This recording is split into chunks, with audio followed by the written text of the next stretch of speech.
A short time ago, an American airplane dropped one bomb on Hiroshima and destroyed its usefulness to the enemy.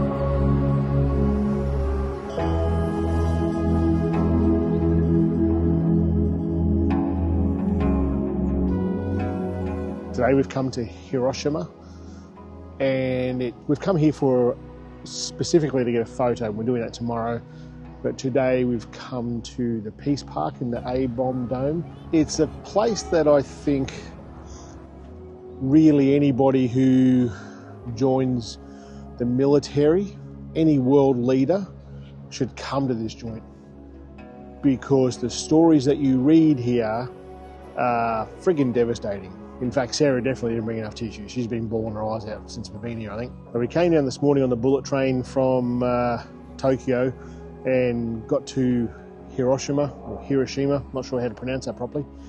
And then we caught a little tram to the hotel that we're staying in. And this afternoon, before we go and do the photo that I want to do tomorrow, we come to the Peace Park. Over here is the museum. We've been to the A-bomb dome. All the stories that you read here. It's the numbers that are here of people who died in this is just mind-blowing. Like, when you think about the scale of what happened here, like this bomb detonated, I think it was like 600 meters in the air, and every building that I can see with my eyes right now was gone. Nothing was here. Like, it was just total devastation. There was just nothing, just rubble and dead bodies like everywhere. The epicenter was like 4,000 degrees Celsius. It's mind-blowing to me. There's a guy over there. I didn't record him. I didn't think it was appropriate. But there's a guy over there. His mum's the oldest living survivor of the A-bomb, and he's been coming here for 17 years every day to tell the stories of him, his mum, his father, and all the different things that have happened here. That's some dedication right there. There's not really anything that I can say here that's going to make it to really describe just how powerful this place is.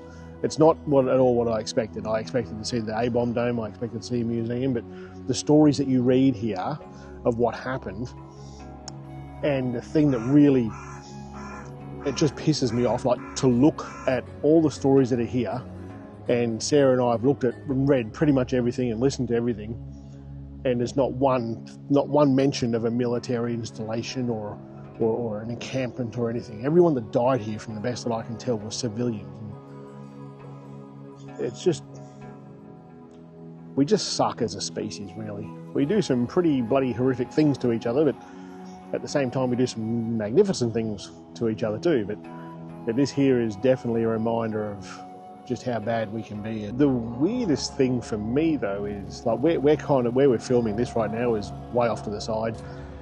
It's a bit more remote, but in where the memorials are, where the plaques are, where the cenotaph is, all that sort of stuff, it's kind of like a touristy sort of thing. There's people taking selfies and stuff over there. It's just a bit weird, and hopefully it's not lost on people that come here. The devastation that was here before us. Anyway, that's all we wanted to say about this place. There's nothing more you can say.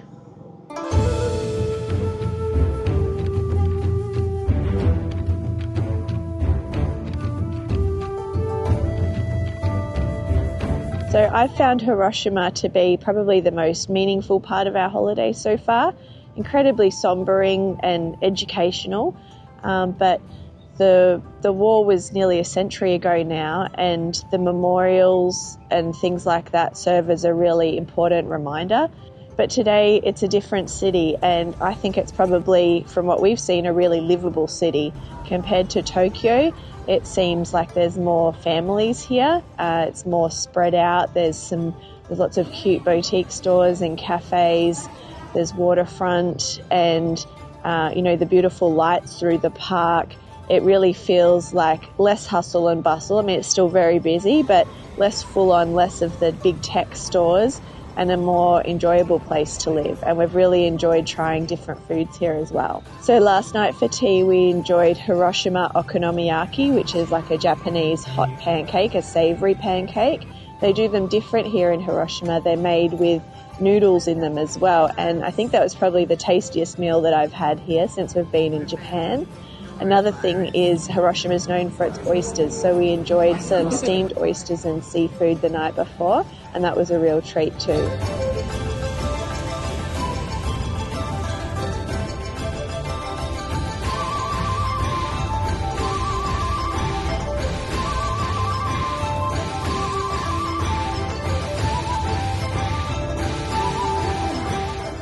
I think this is the shot.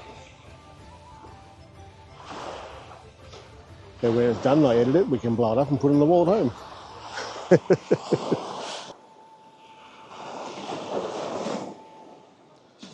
That's pretty good. Yeah. Oh, I'm happy with that. That'll edit incredible. We'll get all the haze. We'll get rid of the haze. It'll be a ripper photo. Happy man? Happy days.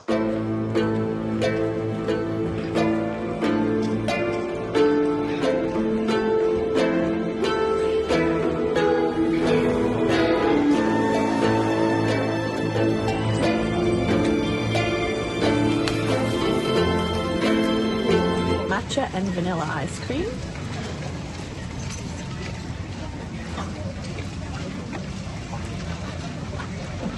It's good.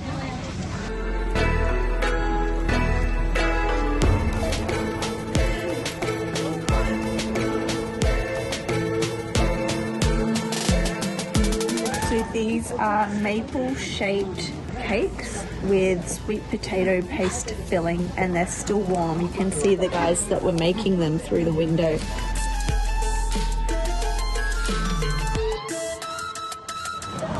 It's not super sweet, but sort of like a spongy cake. Doesn't taste a lot like sweet potato, sort of tastes like bean paste, but they're good. Getting around Japan is actually really easy once you get an understanding of how things work. It took us about half a day to get from Shinjuku to Hiroshima. It involved a train, 2 Shinkansens and a tram to find us our way to our hotel. But yeah, it's really easy. And I tell you what, the Shinkansens are incredibly comfortable, like more comfortable than an airline.